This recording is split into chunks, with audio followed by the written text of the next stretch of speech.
Nós temos uma pergunta aqui do Davi Amorim de Araújo, e a pergunta dele é: essa questão de alguns pastores de denominações conhecidas receberem propinas de políticos para direcionarem recursos do MEC para as prefeituras, não pode ser usada contra todos os cristãos? Com certeza, né?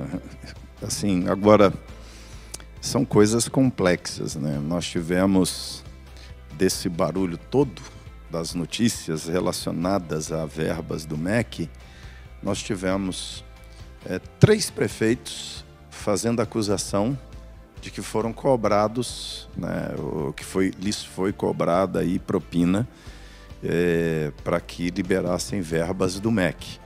Então, a pergunta é: eles pagaram? Eles estão dizendo que não. Bom, se eles não pagaram, então não foram liberadas verbas, a troca de propina. Sinaliza ter havido algum tipo de coisa, ou seja, se de fato aqueles pastores lá pediam, teria que se provar ainda. Nós não temos, né, provas de que tenha de fato havido aí esse tipo de coisa. Do que eu entendo, né, a maioria das verbas que o MEC tem, principalmente aquelas verbas que entraram nessa polêmica que envolviam até o próprio pastor Milton lá no MEC, né, como ministro da Educação, aquele tipo de verba lá não era liberado assim, né? O sujeito vai lá, cobra uma propina, vai lá no MEC, consegue a liberação daquelas verbas.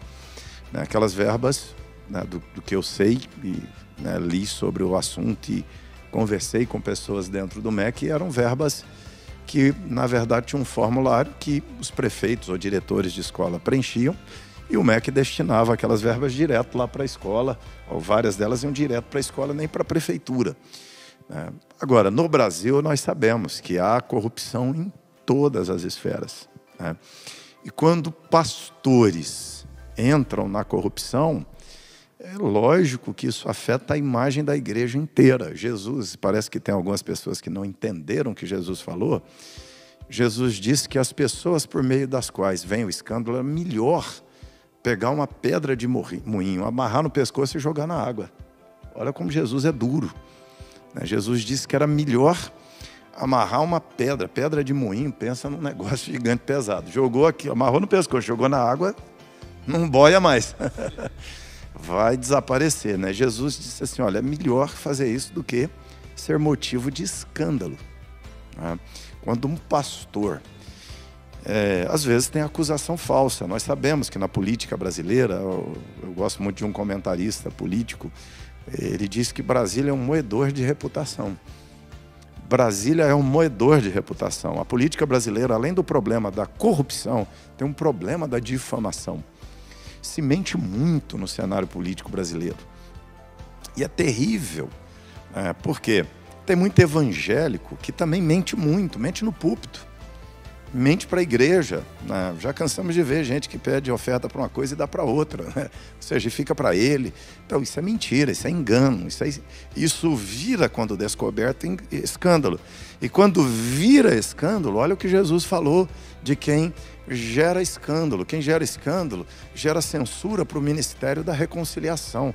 Paulo, escrevendo a 2ª carta aos Coríntios, capítulo 6, ele fala: não dando nós nenhum motivo de escândalo para que o ministério, que ministério? Da reconciliação, não é o ministério do pastor Amauri, não é o ministério do presbiterianismo, não é o ministério da Assembleia de Deus Madureira, né? Não é o ministério Madureira Belém, como os assembleanos gostam de dizer, não.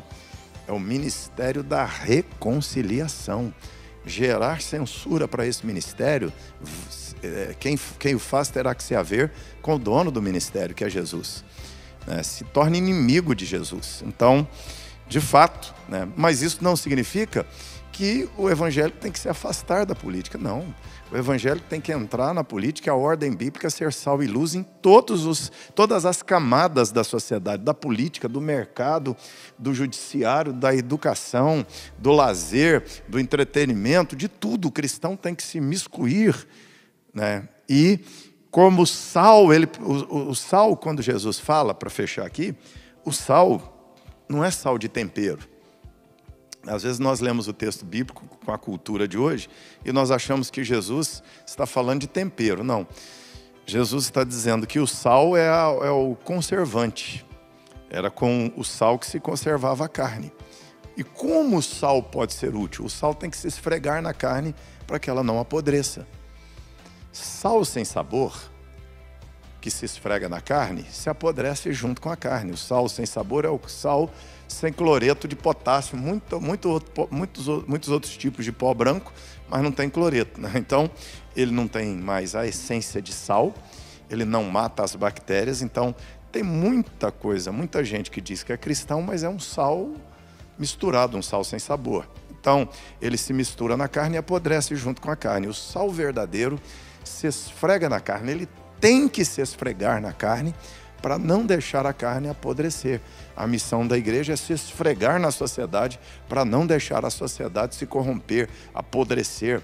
Então ela tem que se esfregar em tudo que diz respeito à sociedade, política, arte, cultura. Cristão precisa ser músico, cristão precisa ser político, cristão precisa ser empresário, cristão precisa ser milionário, cristão precisa ser bilionário para usar o dinheiro direito e mostrar como se usa. Cristão precisa ser juiz, precisa ser advogado honesto, que não torce o direito das pessoas, precisa ser aí engenheiro, cristão precisa ser lixeiro, cristão precisa ser, para ser um lixeiro honesto, que não fica aí arrebentando as sacolas de lixo pela rua, fingindo que está colhendo lixo e sujando a rua, não é? Cristão precisa ser pedreiro para medir o material direito, trabalhar, cumprir as horas certinhas, receber, fazer boa construção. Cristão precisa ser agricultor para não enganar, precisa ser feirante para não mudar o peso das coisas, porque aí é o sal se esfregando na sociedade que faz essas coisas com normalidade, achando que isso é um jeito certo de viver. E não é. É a sociedade se corrompendo, se apodrecendo. A esperança da política não é ideologia partidária. Esperança da política, cristãos verdadeiros que sejam sal e luz. E é assim que funciona. Veja bem a sua responsabilidade como um cidadão. O que eles fazem para se opor à igreja é, se não destruir a reputação dos cristãos, eles se aliam com eles para poder angariar os seus votos. Por isso, você precisa saber, você precisa estudar, você precisa se informar daquele quem você vai votar.